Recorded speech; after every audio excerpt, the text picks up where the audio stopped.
All right, we're at the end of lesson 13, video E, last one. And this will sort of lead in to what's going to happen in lesson 14. So let's get to this. The normal approximation to the binomial model. It turns out that when the number of trials increases in a binomial probability model, something sort of interesting happens. So we're going to visually show you what happens here. So the example is, a news blip claims that 95% of all gadgets that are returned to the store as being faulty actually still work just fine. So let's look at a binomial model for an increasing number of gadgets. And out of this number of gadgets, we're going to count up the number that still work just fine. We're going to do this several times. We're going to start off with a small number of trials, maybe 10 gadgets. And then we're going to increase the number of trials for each of these examples and see what happens as the number of trials increases. So here we go. So the first graph that you have in your notes, this comes right from the binomial calculator in StatCrunch. The number of trials is 10. And we said the likelihood of a gadget still working, even though it got returned as faulty, is 0.95. And this is what the distribution looks like. So highly likely that you would get 9 or 10 that are still okay. Not very likely that you'd get, 6, 5, 4. We don't even see the graph down there. What we really are interested in looking at here, though, is what's the shape of this? So the shape of this has a tail that goes off to the left-hand side. This looks very skewed to the left. So we'll just leave that as an observation for now. Let's increase the number of gadgets. So we do this over again. This time we decide to look at 25 gadgets. There's still a 95% chance that if it gets returned that it still works fine. What would the binomial distribution look like this time? And so here we have another graph from the StatCrunch binomial calculator. You can see this is still skewed to the left. Okay. Let's keep going. A little bit of movement in the graph. The number of trials now is 50. Again, the probability of a success is still 0.95. And here's what the binomial distribution looks like. This is still skewed to the left, but you can start to see a little bit of a shift here. So definitely still skewed, but we see some movement as we move from the number of trials being 10 to 25 to 50. So go to 100.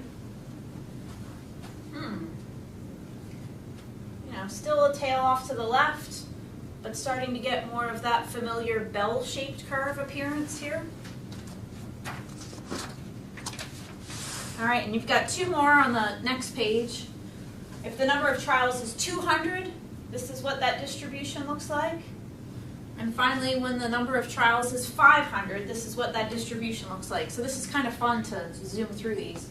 Number of trials is 10, 25, 50, 100, 200, 500, and now the distribution of those binomial probabilities looks very much like a normal curve.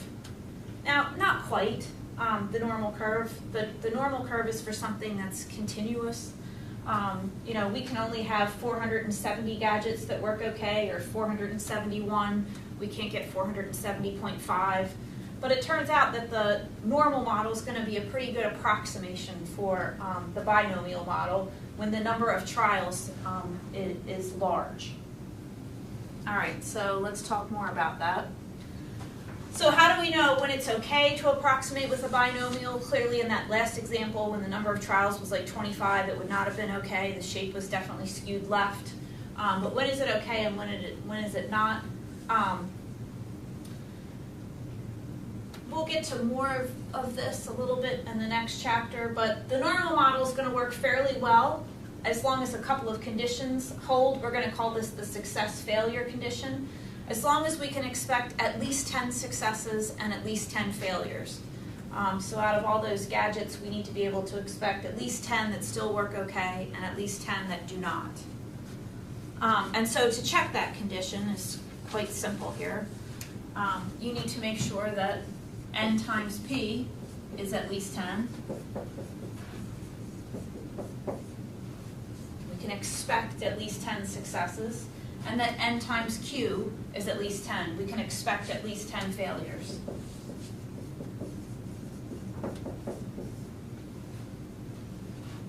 So, in symbols, we'll make sure that n times p is at least 10, and that n times q is also at least 10. They both have to hold. All right, when we use the normal model, recall when you use the normal model requires that we know the mean and the standard deviation. So don't forget about the mean and the standard deviation. For binomial problems, the mean is n times p. The standard deviation is the square root of n times p times q. So we're going to have to find the mean and the standard deviation for the binomial model, since that's what the problem really is. And then we're going to use that mean and standard deviation and use the normal model to approximate those binomial probabilities. So we'll find the mean and the standard deviation.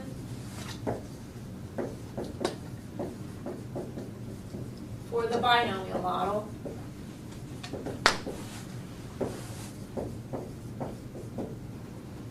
And then we're going to use those in our normal model.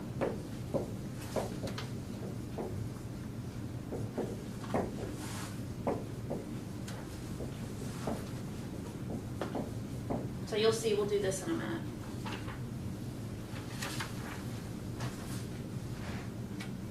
All right, so let's look at an example where we could do this, or potentially do this.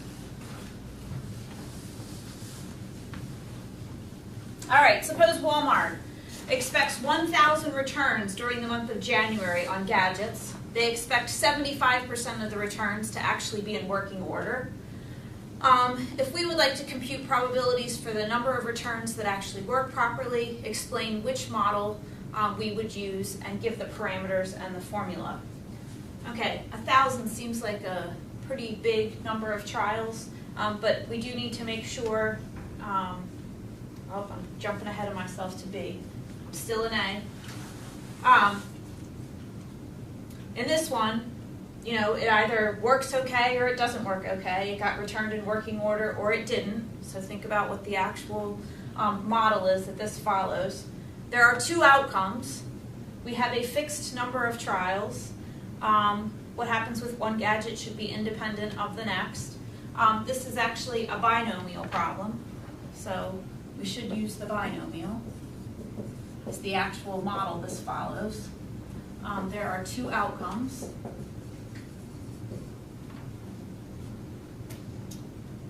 And you can expand on this. There's two outcomes. They're independent. There's a fixed number of trials. The likelihood of a success is 0.95. That doesn't change.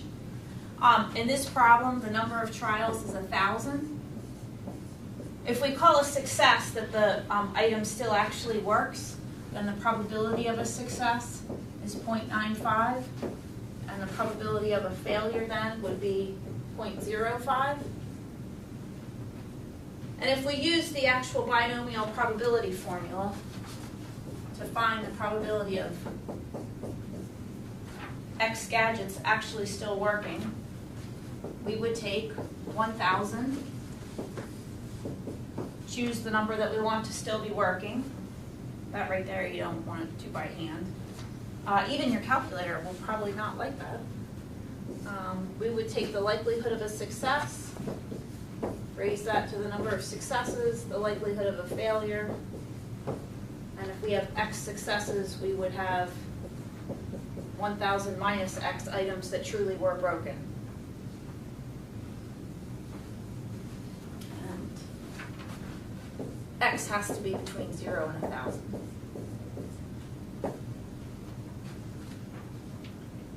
All right, I was all anxious to jump right ahead and see if I could use the normal model, so let's see if that can happen. That's part B.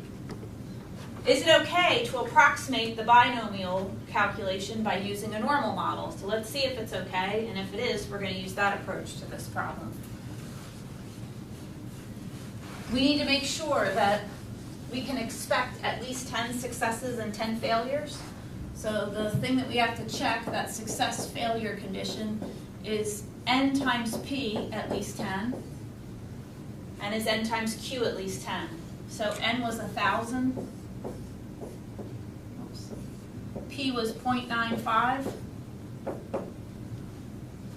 So we can expect 950 of those gadgets to actually work. That does exceed 10.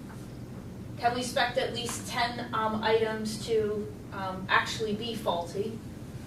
So is the number of expected failures, is that at least 10?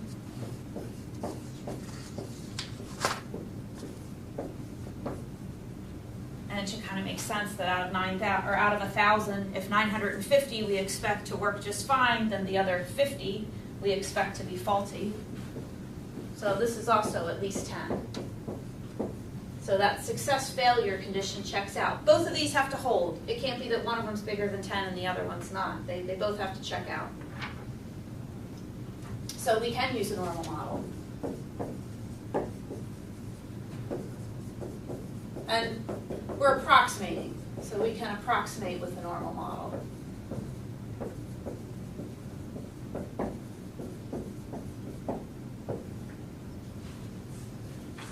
To use the normal model, we're going to need two things. We're going to need the mean and the standard deviation. So let's move on to C and get the values of the mean and the standard deviation.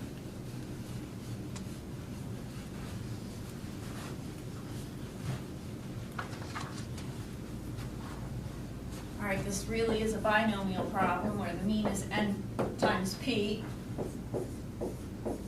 So on average, we can expect 950 of those gadgets to work okay, and the standard deviation is the square root of n times p times q. Square root of 1,000 times 0.95 times 0.05. Let's see what that is. The standard deviation ends up being 6.89. And these are gadgets, right? The average number of gadgets that works okay is 950. The standard deviation is 6.89. We're going to use this mean and this standard deviation along with the normal model to approximate those binomial probabilities. Okay, so let's do that with a couple of problems. Give the probability that at least 965 out of 1,000 gadgets returned actually work properly. We're going to use StatCrunch for this.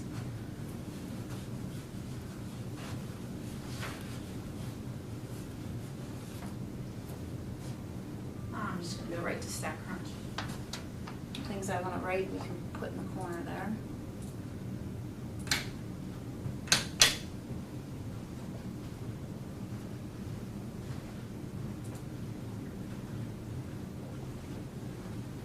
All right, remember, this time we're using the normal model to approximate this because those binomial probabilities start to look normally distributed once our number of trials increases. So from the stat calculators, we're going to go to normal. We've used this before. The mean we just computed was 950. The standard deviation we just computed is 6.89. And then let's figure out what we want for this one. All right, part D. Give the probability that at least 965 out of 1,000 gadgets actually work properly. We're looking for the probability that x is greater than or equal to 965. What's the likelihood that 965 or more of them actually work? So now we can come down here and enter that in the bottom. So what's the likelihood that x is greater than or equal to 965? And compute.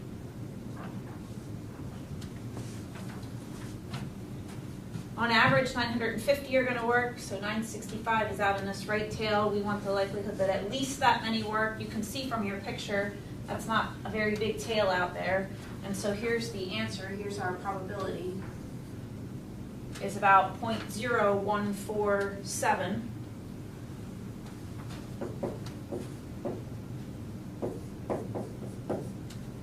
Or about a 1.47% chance.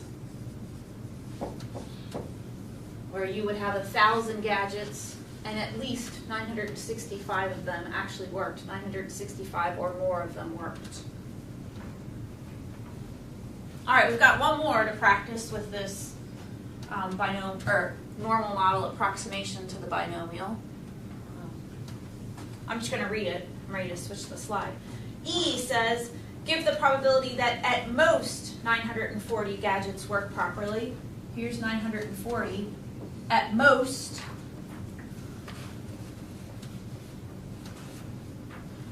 would be no more than. So at most, no more than 940. We want this area down here this time. So we want the probability that X is less than or equal to 940. Our mean and standard deviation don't change. We're going to change what we have here. So what's the probability that X is less than or equal to 940? Compute. There it is. Our answer is right here. The probability is about 0.0733. So about a 7.33% chance that at most 940 gadgets would work properly.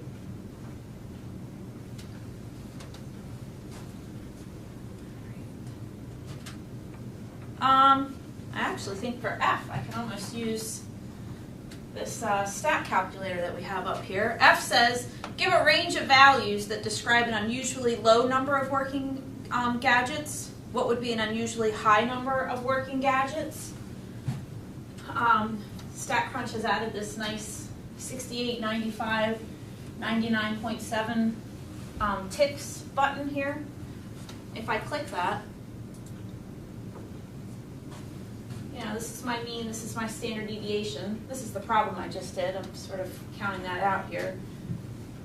Here's the mean. If I go down 1, 2 standard deviations, I'm right here. If I go up 2 standard deviations, I'm here. 95% of the time, we're going to get a value within this range. So it almost seems like I could talk about what would be unusually low by using this right here. It would be unusually low if I was 2 standard deviations or lower than the mean, or if I was beyond 2 standard deviations above the mean. It certainly wouldn't be wrong for this one if you went and found what is the mean minus 2 standard deviations. But when you do that, that's exactly what you're going to get there. I think they've rounded that a little bit. In my notes I have that this is 936.22. But, you really get that visually right here. And then same thing on the high end. Mean plus 2 standard deviations. To one more decimal place, I actually have 963.78. So these values down here are just rounded to 1 decimal place. So as long as your number of trials is large, and the larger it got, we noticed, the more and more that looks like a normal model. You can use the normal model to approximate binomial probabilities. This is kind of a nice segue into what you're going to start to learn about in the next lesson, in lesson 14. So that's it for this one. We'll see you in class.